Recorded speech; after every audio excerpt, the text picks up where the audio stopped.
शुभम तिवारी जी। राधा वल्लभ श्रीहरिवंश। श्रीहरिवंश। महाराज जी सफलता क्या है? सफलता का मूल मंत्र क्या है?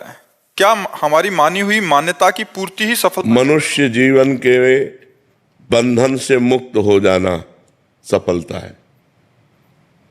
ये जो मनुष्य जीवन है, मना खष्टान इंद्रियाणी प्रकृति स्थान कर्षति, जो मन 5 ज्ञानेंद्रियों के साथ भोगों में जा रहा है और भोग हमें परास्त कर रहे हैं, इससे मुक्त हो जाना।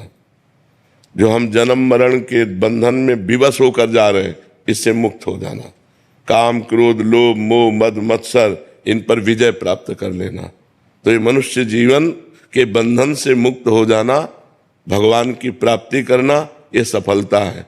और इसका मूल जो मंत्र है वो भगवान का नाम है, क्योंकि उसी से बुद्धि शुद्ध होगी, उसी से पाप नष्ट होंगे, उसी से आपको आत्मबल मिलेगा, तभी आप इस मार्ग में चल पाएंगे।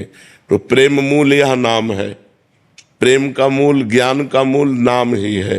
जितना जो नाम जप करता है उतना ही ज्ञानी हो जाता है, उतना ही प्रेमी हो जाता है, उतना ही वो संसार से विजय प्राप्त कर लेता है। और भजन नहीं है तो केवल बुद्धि का विलास मात्र है, वो माया पर विजय प्राप्त नहीं कर सकता, वो इन विकारों पर विजय प्राप्त नहीं कर सकता, वो इन विकारों में ही बार बार गिरता रहेगा। समझ पा रहे हैं आप? नाम जप की चाह कैसे प्रकट होती है? नाम जप से ही हो जाती है। जब हम बार बार नाम जप करते हैं तो हमारी चाह भी नाम ही प्रकट कर देता है। नाम जपने वाले को कुछ भी और अन्य साधन की जरूरत नहीं, वही चाह प्रकट कर देगा, वही रुचि प्रकट कर देगा, भगवान के मिलन की चाह पैदा कर देगा, भगवान को मिला देगा। सुमिर पवन सुत पावन नामू, अपने बस कर राखे रामू। भगवान के नाम के बल से हनुमान जी ने भगवान को अधीन कर लिया। भगवान के भजन में बहुत बल है। बड़े बड़े सिद्ध संत हुए भगवान के नाम जप से हुए। सब कुछ नाम जप ही प्रकट कर देगा। आप केवल नाम जप करके देख लो।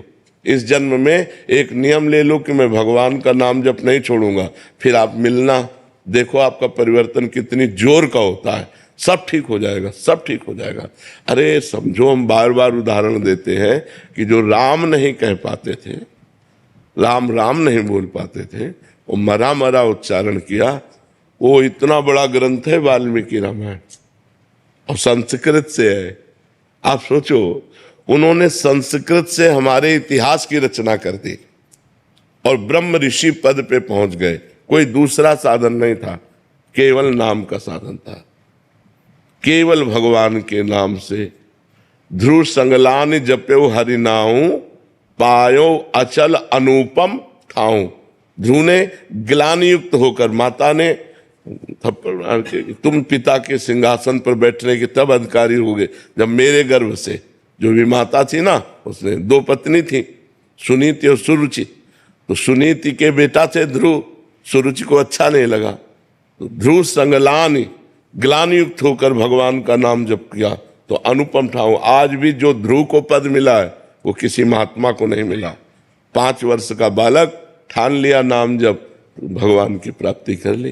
प्रहलाद जी ने नाम जप के बल से बड़ी बड़ी विपत्तियों को पार किया। तो हम नाम जप करें, नाम जप में बड़ी सामर्थ्य है जी।